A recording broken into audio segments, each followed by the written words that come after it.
Good morning friends, welcome back to my channel ARS blog আর ফ্যামিলিতে তোমাদের সবাইকে স্বাগত। শুরু করছি নতুন একটা দিন, নতুন একটা ব্লগ।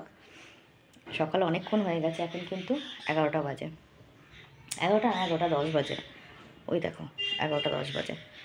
তো সকালবেলা উঠে বাসি কাজ সেরে, আজকে যেহেতু একাদশী, হাজব্যান্ডকে সাবু মেখে দিয়েছিলাম, সাবু দিয়ে টক দই দিয়ে মেখে দিয়েছি, ওটা খেয়ে কাজে গেছে। আর আমি এখন ঘরের কাজ সারবো, মানে আজকে রান্নাবান্না কিছু করব না, কালকে যে ডাল তরকারি আছে ওটা দিয়ে আমার খাওয়া হয়ে যাবে। আর কাকার একটু ওটস করে দেবো, ওই ফুলকপি দিয়ে টিম দিয়ে একটু ওটস করে দেবো। ঠিক আছে, একটা জিনিস দেখাই। সকালবেলা এত কিছু দোকান হয়েছে আজকে। মুড়ি আনা হয়েছে 1 প্যাকেট, ঠিক আছে। এটা হচ্ছে ভুজিয়া, নিমকি, পাউরুটি 2 প্যাকেট, 2টো বিস্কুটের প্যাকেট। এখানে এই লম্বু বিস্কুটগুলো রয়েছে 3টে। আর এটার মধ্যে থেকে আমরা একটু খেয়েছি, এটা হচ্ছে তিলের বিস্কুট, বুঝেছো তো। এই হয়েছে। আর এখানে দেখো কাঁচা লঙ্কা নিয়ে এসছে কাকা। আর এটা হচ্ছে আমাদের পাশের বাড়ি দিদি দিয়েছে ছিম, বুঝেছো, একদম টাটকা ছিম। দিদিকে কে দিয়েছিল, দিদিকে দেয়, আর দিদি ওই টাটকা ছিম দিয়েছে। এই সব কিছু দিয়েই একটা ওটসের খিচুড়ি করে দেবো তোমার কাকাকে। তো এই সব কিছু দিয়ে, সবজি দিয়ে একটা ওটসের খিচুড়ি করে দেবো কাকাকে। আর আমার জন্য যা আছে তাই দিয়ে আমাদের খাওয়া হয়ে যাবে, ঠিক আছে। আজকে আর বেশি কিছু ঝামেলা করব না। আর রাত্রিবেলা একটু সটি করে দেবো, তাহলেই হয়ে যাবে। একটু সটির পায়েস করে দেবো, গরম গরম দুধও নিয়ে এসছে, দই নিয়ে এসছে, ওগুলো দিয়ে হয়ে যাবে, ঠিক আছে। তাহলে সকাল শুরু করলাম। আর সকাল প্রচণ্ড ঠান্ডা লাগছে গো আজকে। এই এত বেলা করে একটু রোদ্দুরটা বেশি উঠলো, জামা কাপড়গুলো সব বাইরে দিলাম, কম্বল বালাপোষ সব কিছু বাইরে দিয়েছি রোদে। একটু রোদ খেয়ে নিক, তারপর ওগুলোকে তুলতে হবে ঘরে, বাকি কাজগুলো সারতে হবে। আজকে আমার কোনো কাজ করতে ইচ্ছা করছে না, এতটাই ঠান্ডা লাগছে আজকে আমার, বুঝতে পারছো তো। এখন কী করব, করতে তো হবেই। চলো দেখতে থাকো। তো বন্ধুরা, বিস্কুটটা ঢেলে রাখলাম, সব কটা বিস্কুট ঢালিনি, ওই তিলওয়ালা বিস্কুটটা একটু ঢাললাম, চা পাতা ঢাললাম, নিমকিটা ঢাললাম, পুরোটা আটেনি, তাও একটু বাকিটা রয়েছে, ওটা কদিন খেয়ে নেব। দইটা তুললাম, দুধ জাল দিলাম, দুধ একদম ছিল না, দুধটা জাল দিলাম।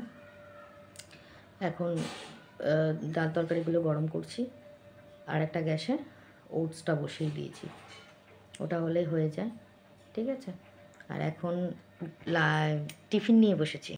দেখো, তোমার কাকাকে সাবু মেখে দিয়েছিলাম, ও পুরোটা খায়নি, আমার জন্য আবার একটু রেখে দিয়ে গেছে। এই সাবুটা এখন একটু টিফিন করব,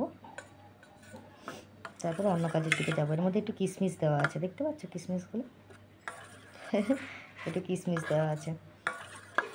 তো চলো, ফুলকপি টুলকপি সব কিছু দিয়ে একটা তরকারি বানাই, তরকারি না, ওটস বানাই, তো ওটাও দেখাবো তোমাদেরকে, ঠিক আছে। তো বন্ধুরা, এখন চলে এসেছি জামা কাপড়গুলো মেলতে, জামা কাপড়গুলো মেলে নেব। কাঁচা হয়ে গেছে, এবার শুধু মেলে নেওয়ার পালা। অনেক জামা কাপড় তো, মেলতে একটু টাইম লাগছে। অনেক না, অল্পই আছে, বেশি জামা কাপড় না। এত ঠান্ডার মধ্যে আর বেশি কাচাকাচি করতে ভালো লাগছে না, যেটুকু পেরেছি সেটুকুই কাচাকাচি হয়েছে, ধোয়া হয়েছে। এবার এগুলোকে একটু মেলে দেবো, ব্যাস, তাহলেই হয়ে যায়, বুঝতে পারছো তো। আর এই ঠান্ডার মধ্যে এখন না আমার জল ঘাটতে একদম ইচ্ছা করছে না, বুঝেছো।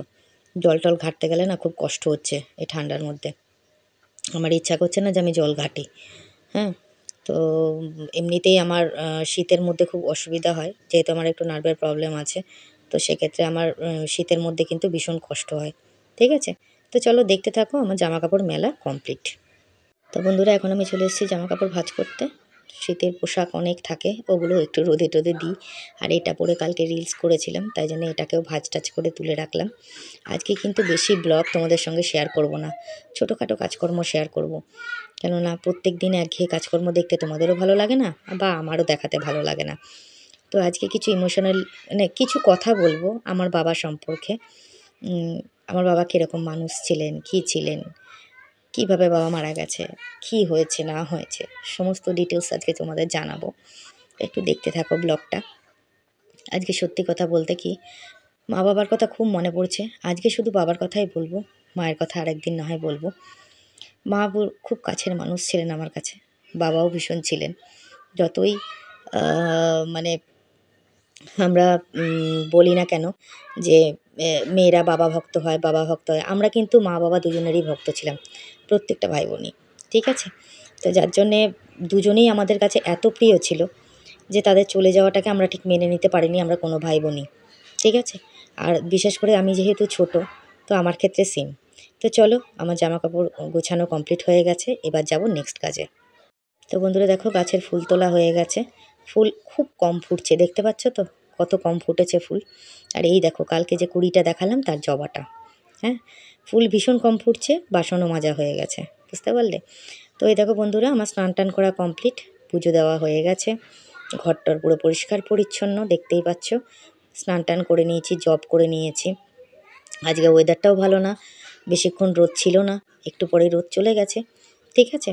তো এইদিকে দেখো, আমার এখানেও বাইরেও দেখো ধূপ টুপ ধরানো হয়ে গেছে।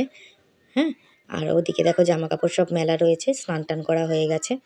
এই মাথা থেকে ও মাথা জামা কাপড় মেলা, আমি এগুলো আর তোমাদের সঙ্গে শেয়ার করিনি। এই দেখো, দেখেছো সব জামা কাপড় মেলা রয়েছে। ঠিক আছে? তো চলো, এইভাবে জামা কাপড়গুলো মেলা একটু দেখিয়ে নিলাম। উঠোন ফুটন ঝাড় দেওয়া হয়ে গেছে। আজকে অনেক জামা কাপড় ছিল, পরে আবার আমাকে কাচতে হয়েছে জামা কাপড়গুলো। ঠিক আছে? তো চলো, দেখতে থাকো।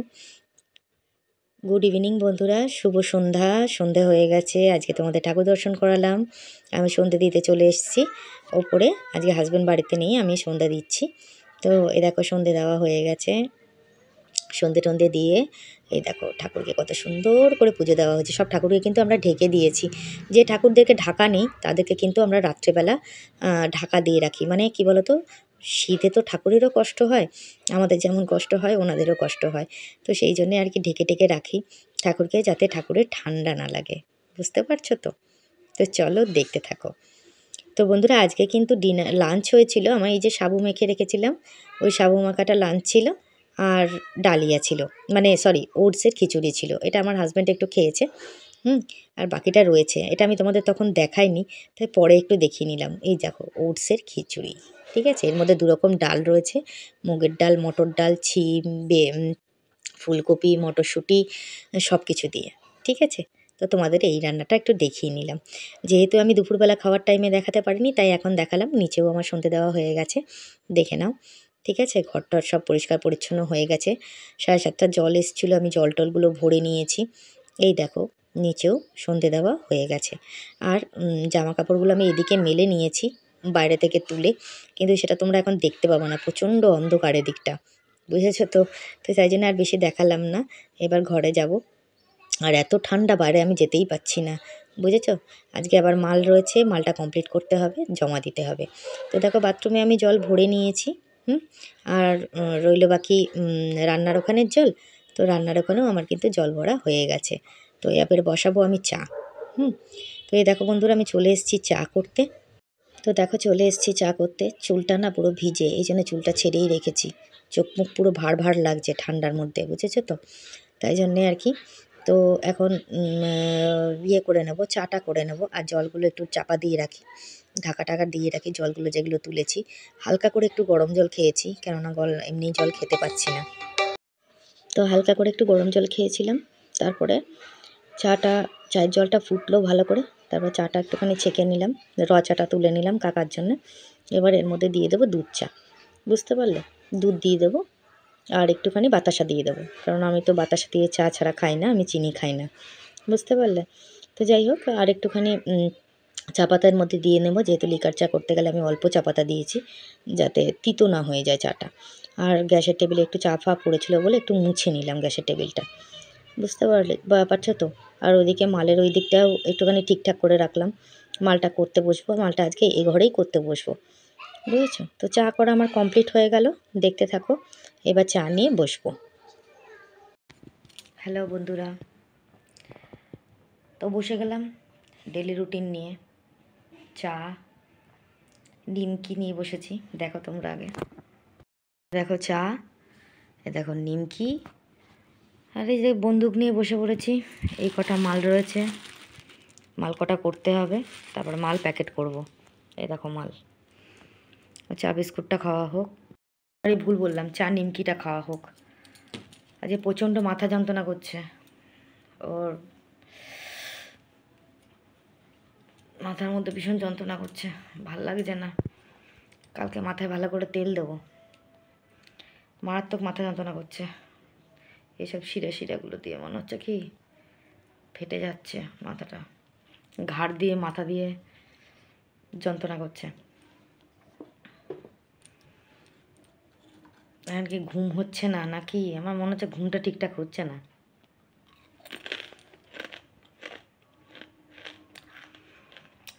আগে কিছুদিন আগেও ফুলাতা নাইটি পরে এমনি এমনি থাকা যাচ্ছিল, কিন্তু এখন থাকা যাচ্ছে না।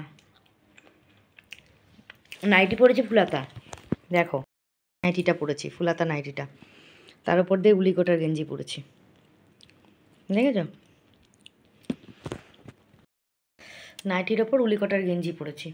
কেমন পাগলের মতন দেখাচ্ছে না আমাকে? পাগলই হয়ে গেছি আমি, মাথা খারাপ হয়ে গেছে আমার, ভাল লাগছে না কিছু।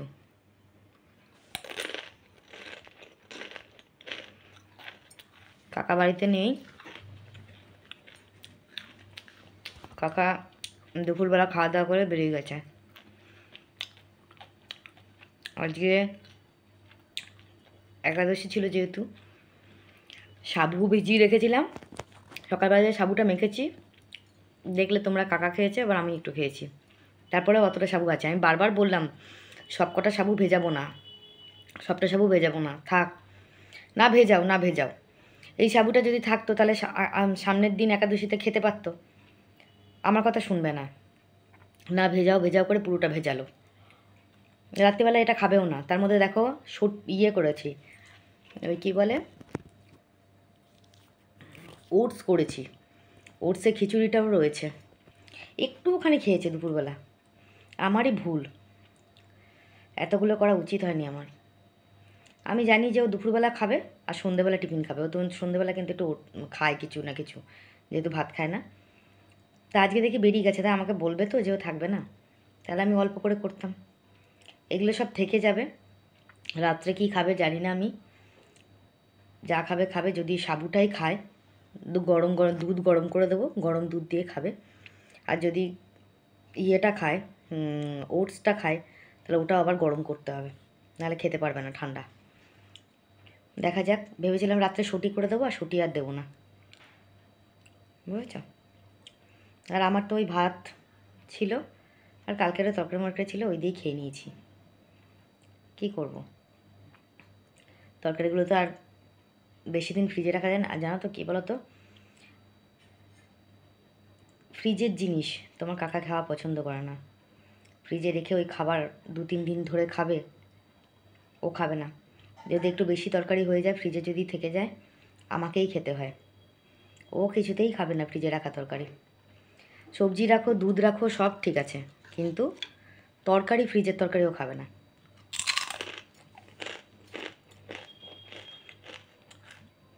কালকে বলেছিলাম কি, তার মধ্যে কী হয়েছে, মুগের ডাল দিয়ে সটি করে, মুগের ডাল দিয়ে ওটস করেছি তো, মুগের ডালটা যে ঢেলেছি প্রথমে বুঝতে পারিনি, ধোবো বলে বাটির মধ্যে ঢেলেছি, বাড়িটার মধ্যে জল ছিল।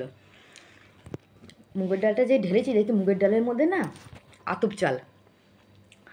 সর্বনাশ করেছে, যে ডালটা যদি আমি করে ফেলতাম তাহলে কী হতো, তাহলে ভাবো। দেখেছি ভাগ্যিস, তাড়াতাড়ি করে ওই কটা ডালই আবার তুলে রেখে দিলাম, নিয়ে আবার অন্য প্যাকেট থেকে ডাল নিয়ে ঢেলেছি। এই হয়েছে ব্যাপার, বুঝতে পারলে তো? তো যাই হোক, নিয়ে এই জন্য বেশি তরকারি ফরকারি করলে পরে খুব অসুবিধা, আমাকে খেতে হয়। কালকে তরকারিগুলো রয়ে গেছে, ওগুলো সব আমাকে আজকে খেয়ে উঠাতে হলো, জানো তো?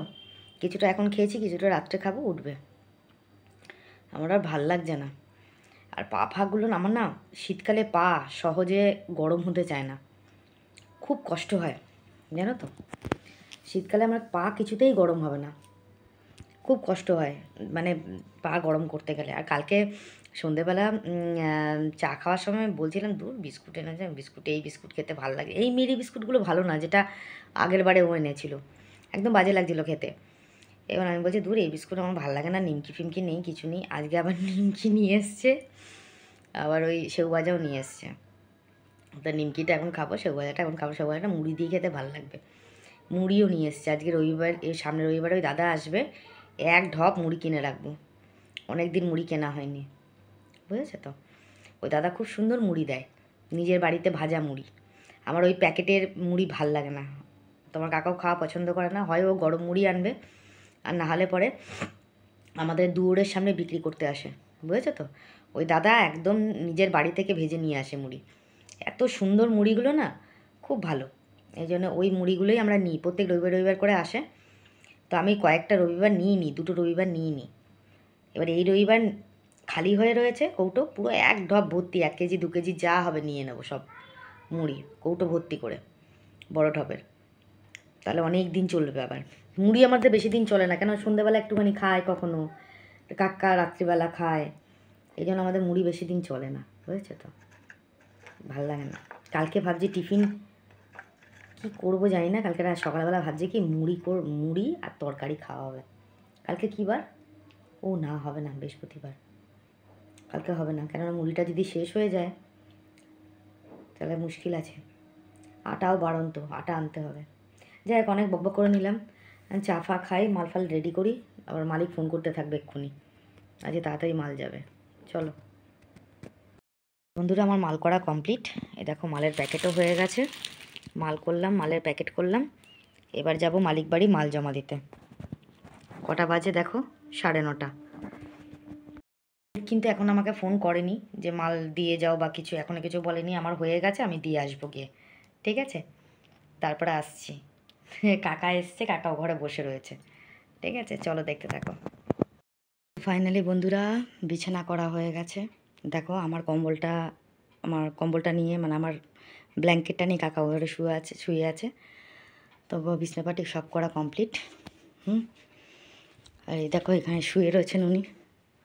ওনার খাবার এখানে রয়েছে। ওনার খাবার হচ্ছে সাবু দিয়েছি, দুধ দিয়ে সাবু দিয়ে।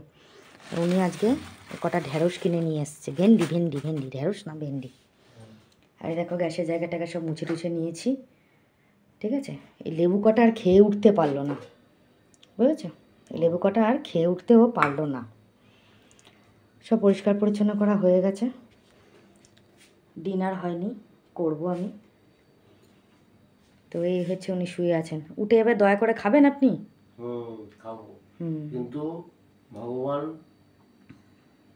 দুটো কান দিয়েছে আর একটা মুখ দিয়েছে। এই এক মুখে তুমি খাও, শোনো বেশি, আর আর তুমি ঘুমের করে ভুল বকছো, ইয়ে করো। আর তুমি মানে বকছো বেশি, অথচ খাওয়া দাওয়া করছো না। আর আমি খাওয়া দাওয়া করলেই বা কি, আর না করলেই বা কি, কী হবে? আর ঝামেলা করছো। হ্যাঁ, ঝামেলাটাই ভালো, ঝামেলাই ভালো। ঝামেলা করলে হবে না, মারামারি করো। মারামারি করবো তোমার সাথে এবার, ঠিক আছে। Bye bye. ওই tata bye bye, good night বলছে, ঠিক আছে। আমারও চুল টুল বাঁধা কমপ্লিট হয়ে গেছে। ভিডিও এন্ডিং করব, একটু খেয়ে নিই তার আগে, ঠিক আছে। চলো, আজকে কোনো ব্লগ দেখায়নি ইচ্ছা করে, ভালো লাগছে না। একদিনকে শুধু বক বক দেখো, 10 মিনিটের ভিডিও কালকে পোস্ট করব, 10 মিনিটের ভিডিও, বুঝেছো। কেন তোমাদেরও একঘেয়ে লাগছে? আমারও, তোমাদেরও একঘেয়ে লাগছে, আমারও একঘেয়ে লাগছে। বললাম না, আর ভাল লাগছে না বাড়িতে। এখন একটু ঘুরতে মুরতে যেতে ইচ্ছা করছে, বুঝেছো। এ তো যাবে না, কোনো দিনই যায়নি।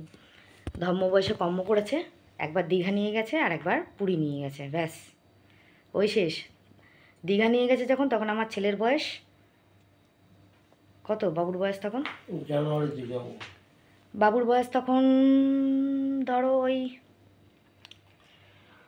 একদম ছোট, শুভ একদম ছোট তখন, ওই 1.5 বছর হবে, 1.5 বছর কি 2 বছর।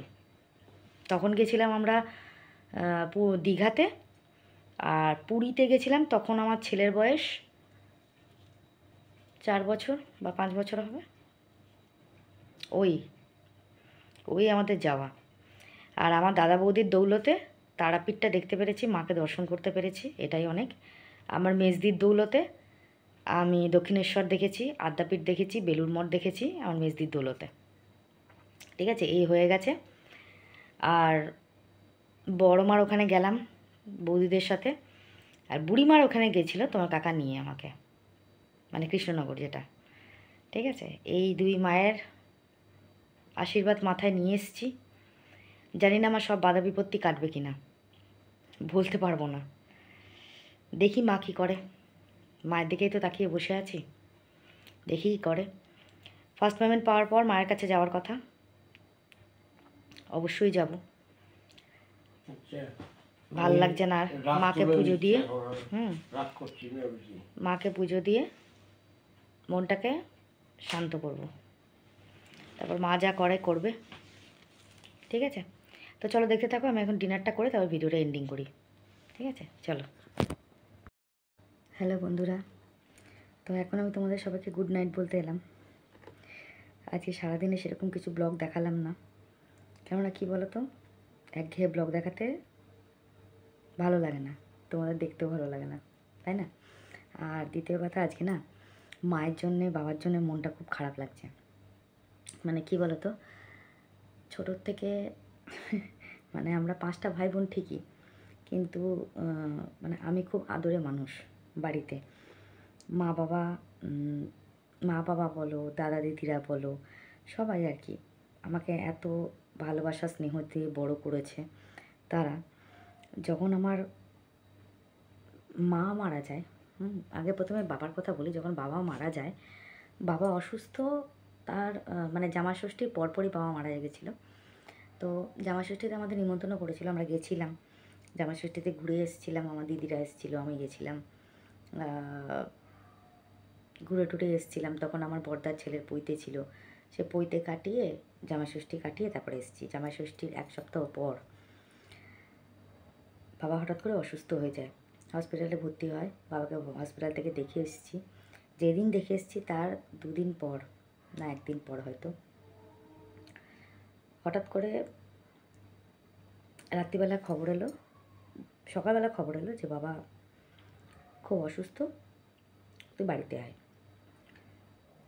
তখন থেকে মনটা কুকাইছে, হঠাৎ করে কেন এরকম ডাকছে বাড়িতে, বুঝতে পারছি না। তো মনটার মধ্যে কেমন যেন উথাল পাথাল করছে।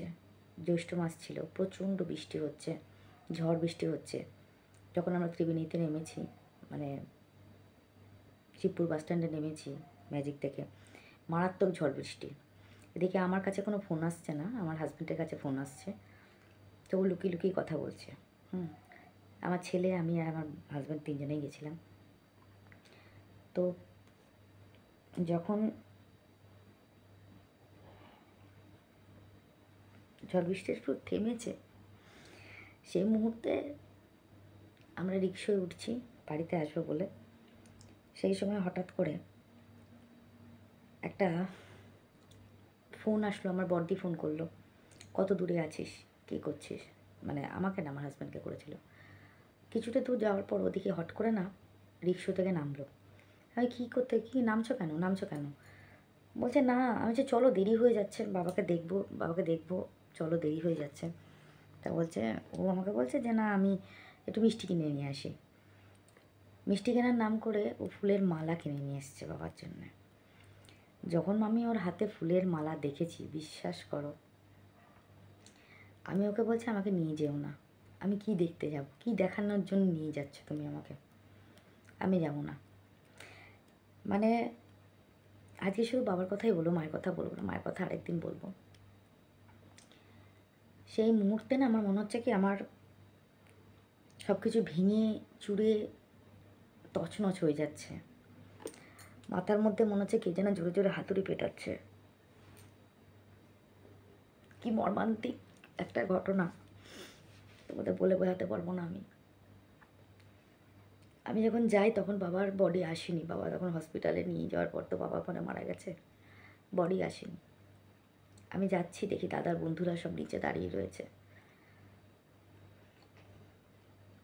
আমার ক্ষমতা নেই হাঁটার, যে আমি হেঁটে যাব, উঠবো, দোতলায় যাব, যে ক্ষমতাটা পর্যন্ত আমার তখন ছিল না। আমার তখন এমন অবস্থা ছিল, মানে আমি ভাবতেই পারছি না যে আমার বাবা নেই, আমি ভাবতেই পারছি না আমার বাবা নেই, আমার সব শেষ হয়ে যাচ্ছে, আমি কিছু করতে পারলাম না। আমি কিচ্ছু করতে পারলাম না। বাবা যখন হসপিটালে ভর্তি ছিল, বাবাকে দেখতে গেছি, বাবা এত জোরে জোরে, বাবার তো শ্বাসকষ্টের প্রবলেম ছিল, এত জোরে জোরে নিঃশ্বাস ফেলছে হসপিটালে, শুধু বাবার নিঃশ্বাসের আওয়াজে শুনতে পাচ্ছি। আমার হাজব্যান্ড বলছে, তোমাদের কাকা বলছে, বাবা কোন ওয়ার্ডে আছে, কোন ওয়ার্ডে? আমি, তুমি চুপ, কান দিয়ে শোনো, বাবার নিঃশ্বাসের আওয়াজ শুনতে পাচ্ছি আমি। ওই নিঃশ্বাসের আওয়াজ শুনে শুনে আমি বাবার ওয়ার্ডে গেছি। তখন দেখি কি বাবা খুবই অসুস্থ, তখন প্রচণ্ড শ্বাসকষ্ট হচ্ছে, আর বাবার হাতের যে শিরাগুলো না ফেটে ফেটে গেছিলো, রক্ত বেরোচ্ছিল, বুঝেছো তো? এতটাই খারাপ অবস্থা হয়ে গেছিলো। তো তবু বাবা হাসছে, কথা বলছে। এবার যখন মারা যাওয়ার পর আমি যখন গেছি ঘরের বাড়িতে, মানে বিচ্ছিরি অবস্থা তখন, মানে আমার মা না কেমন যেন হয়ে গেছিলো। মা বলছে, আমি বিশ্বাসই করি না তোর বাবা নেই। মা একটা কথাই বলে আছে, যতক্ষণ না বাবার বডি আসছিল ততক্ষণ মা একটা কথাই বলছে, আমি বিশ্বাস করি না তোর বাবা নেই, হতেই পারে না, এটা মিথ্যে বলছিস তোরা, বাবা আছে, তোর বাবা আছে, তোর বাবা থাকবে না, এটা হতে পারে না। যখন বাবার বডি আনা হলো তখন মা পুরো ভেঙে পড়েছে, পুরো ভেঙে পড়েছিল। আর আমার সামনে যখন বাবার বডিটা রাখা হয়েছিল, বিশ্বাস করো বন্ধুরা, আমি বাবার হাত দুটো ধরেছিলাম না, সেই মুহূর্তে মনে হচ্ছে কি বাবার হাত দুটো আর ছাড়বো না। মনে হচ্ছে কি হাত দুটো ধরে রেখে দিই, যেও না তুমি বাবা, যেও না। মনে হচ্ছিল আর হাত দুটো ছাড়বো না, জানো তো, মনে হচ্ছে ধরে রেখে দিই বাবাকে। কি ভয়ানক একটা সময়, বাবাকে এখনো কুড়ে কুড়ে খায়, তো। আর সব থেকে ভয়ঙ্কর সময় হচ্ছে বাবাকে যখন দাহ করা হয়ে গেছিল, মায়ের ওই সাদা শাড়ি পরার চেহারা, বিশ্বাস করো বন্ধুরা, আমরা কোনো বোনেরা নিতেই পারছিলাম না, তাকাতেই পারছিলাম না মায়ের দিকে। আমি তো তাকাতেই পারছিলাম না, মাকে দেখতেই পাচ্ছিলাম না। আমি আশায় ভাবতেই পারিনি কোনো দুটো যে মাকে ওরকম দেখতে হবে, মানে আমি তাকাতেই পাচ্ছিলাম না মায়ের দিকে, এতটা খারাপ লাগছিল আমার। আমি মায়ের দিকে তাকাতেই পাচ্ছিলাম না। ওই সাদা শাড়ি পরা বিধবাভাবে সে মাকে দেখবো, আমি কল্পনাতে আসিনি। আমি জানি মানুষ জন্ম যখন হয়েছে মৃত্যু হবেই, কিন্তু কী বলতো, আমরা তো মানুষ, আমরা মনে করি কি আমাদের কাছের মানুষগুলো যেন না যায়, বিশেষ করে মা বাবা। তো সেই সময়টা যে কি ভয়ঙ্কর একটা সময়, তোদের বলে বোঝাতে পারবো না। যাই হোক, তখন নিজেকে এতটা অসহায় মনে হয়েছিল না, মনে হয়েছিল মাথার উপর থেকে একটা বট গাছ চলে গেল, আমার সব চলে গেল, শেষ হয়ে গেল, নিজেকে সামলেই উঠতে পারছিলাম না। যাই হোক, আজকে এক সেকেন্ড, যাই হোক, চলে আসি কমেন্টের পালায়। কমেন্ট সেকশনটা পড়ে নিই আজকে। প্রথমে কমেন্ট করেছে আমাকে অনিমা, লিখেছে নাইস মেনু,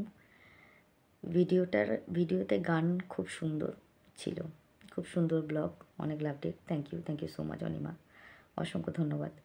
সুদীপ্তা লিখেছে লাইক দিয়ে ভিডিও দেখা শুরু করি, আজ ভিডিওতে গানটা খুব সুন্দর ছিল, নাইস মেনু, আজ ঠাকুর পুজো মিস করলাম, নাইস ব্লগ, এক্সট্রিমলি সরি কালকের ঠাকুর পুজোটা শেয়ার করা হয়নি, ভিডিওটা ছিল, আমি ওটা অ্যাড করতে ভুলে গেছিলাম অ্যাকচুয়ালি, তো এটাই প্রবলেম হয়ে গেছিলো, ভিডিও তোলা ছিল, sorry, extremely sorry. Thank you so much, অসংখ্য ধন্যবাদ সুদীপ্তা। সোমা মালাকার লিখেছে কাকিমণি, জানো তো তোমার কথাগুলো শুনলেই, শুধু শুনেই যেতে ইচ্ছে করে, তোমাকে খুব ভালো লাগে, নাইস ব্লগ, তোমার ব্লগ একদিনও মিস করি না, লাভ ডে। থ্যাংক ইউ, অসংখ্য অসংখ্য ধন্যবাদ, তোমাদের ভালোবাসা আমার জীবনকে পরিপূর্ণ করে দেয়। Thank you so much.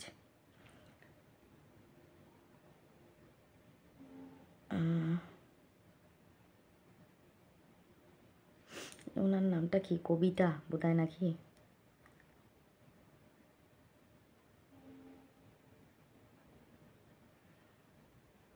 কবিতার কথা মনে হচ্ছে, ওনার কোনো চ্যানেলের নাম এটা, না ভুল বললাম একটুখানি আমাকে কমেন্টে জানাবেন। Extremely sorry. আপনি খুব সুন্দর একটা কমেন্ট করেছেন, লিখেছেন দিদি অনেক সুন্দর আপনার কথা, লাভ রে। থ্যাংক ইউ, অসংখ্য ধন্যবাদ, অসংখ্য ধন্যবাদ, থ্যাংক ইউ সো মাচ। ইতি কমেন্ট করেছে, দিদি তুমি কেমন আছো, লাভ রে। ভালো আছি ইতি, তুমি কেমন আছো অবশ্যই বলো। ইতি আরেকটা কমেন্ট আছে, দিদি আমাদের এখানে চলে এসো, মিলন মেলা দেখে যাও। হ্যাঁ গো, যাওয়ার কথা আছে, দেখা যাক কতদূর কী করতে পারি। Thank you so much. Aparna লিখেছে, কাল লাইভ খুব ভালো লাগলো, মাঝে মধ্যে লাইভে এসো। লিখেছে দিদি love you. Thank you so much Aparna, নিশ্চয়ই আসবো লাইভে। Thank you so much. Suparna Chakraborty লিখেছে, দিদি কেমন আছো, লাভ রিয়েক্ট। অসংখ্য ধন্যবাদ সুপর্ণা, আমি ভালো আছি। সরি সুপর্ণা না, স্বপ্না। অসংখ্য ধন্যবাদ স্বপ্না, আমি ভালো আছি, তুমি কেমন আছো অবশ্যই জানাবে। রিঙ্কুস ব্লগ লিখেছে, কাকিমণি I love you. Thank you so much Rinku, I love you too. অসংখ্য ধন্যবাদ, থ্যাংক ইউ সো মাচ। খুব সুন্দর সুন্দর কমেন্ট করেছো তোমরা, পড়ে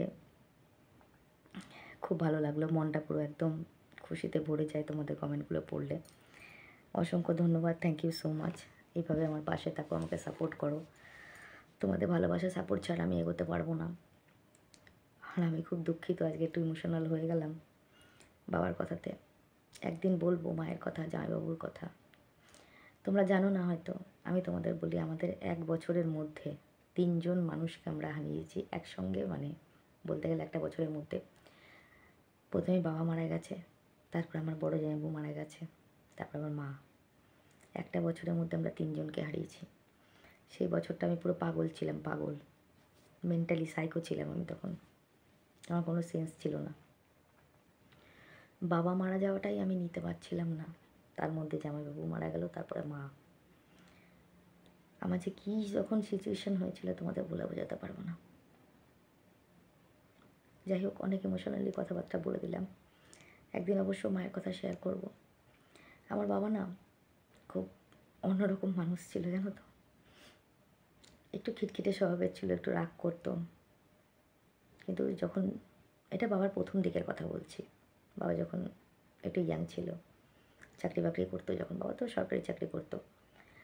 তারপর বাবা যখন রিটায়ার হয়ে গেল, তারপরের কথা, বাবাও সেরকম স্ট্রিক্ট ছিল, আমার বাবা খুব স্ট্রিক্ট ছিল। তারপর যখন বয়স হয়ে গেল বাবার, বাবা তখন একদম বাচ্চা মানুষ হয়ে গেছিলো। আমরা যদি মায়ের সাথে বেশিক্ষণ কথা বলতাম, আমাদেরকে বলতো, তোরা শুধু ম্যা করিস, ব্যা তো করিস না। বাবার সাথে কথা না বলে খুব রাগ হতো। আমরা মেয়েরা গেলে, আমার দিদিরা বা আমরা গেলে, আগেই জিজ্ঞেস করতো কী এনেছিস আমার জন্যে। বাবা যেটা পছন্দ সেটা আমরা প্রত্যেকটা বোন নিয়ে যেতাম।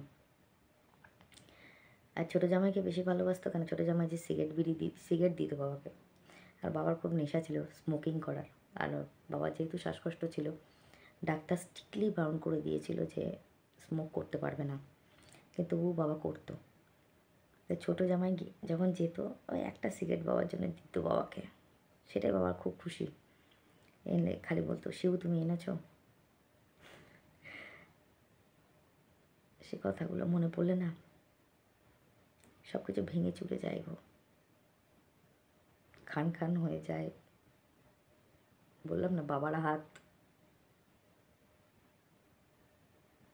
পারছিলাম না ছাড়তে। যাই হোক, আজকের ব্লগটা এখানেই শেষ করলাম। সকালে ভালো থেকো, সুস্থ থেকো, নিজের শরীরে খেয়াল রেখো, পরিবারের সবার শরীরের খেয়াল রেখো।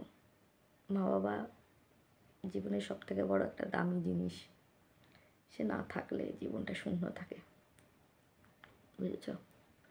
সবাই আছে, তবু মনে হচ্ছে যেন কি আর নেই, কিছু নেই। আজকে খুব মনে পড়ছে। তো যাই হোক, যারা আমাকে সাবস্ক্রাইব করেছো, আমার ভিউয়ার্স, তারা লং ভিডিও শর্ট ভিডিও দুটোই দেখো, লাইক কমেন্ট শেয়ার করো। আর যারা এখন আমাকে সাবস্ক্রাইব করোনি, তাহলে প্লিজ চ্যানেলটাকে একটু সাবস্ক্রাইব করে দিও। পাশে থাকা বেল আইকনটাকে প্রেস করো, যাতে নোটিফিকেশানটা তোমাদের কাছে আগে যায়। লাইক কমেন্ট শেয়ার অবশ্যই করো। তো এটাই ছিল আজকের ব্লগ। জানি না তোমাদের ভালো লাগলো না খারাপ লাগলো, কমেন্টে অবশ্যই জানিও। তো আজকের মতন সবাইকে শুভরাত্রি, গুড নাইট, টাটা। সবাই ভালো থেকো, যাদের মা বাবা আছে তারা অবশ্যই তাদের খুব যত্নে রেখো গো। তারা চলে গেলে না জীবনটা শূন্য হয়ে যায়, বুঝলে? ঠিক আছে, চলো, সবাইকে গুড নাইট, টাটা।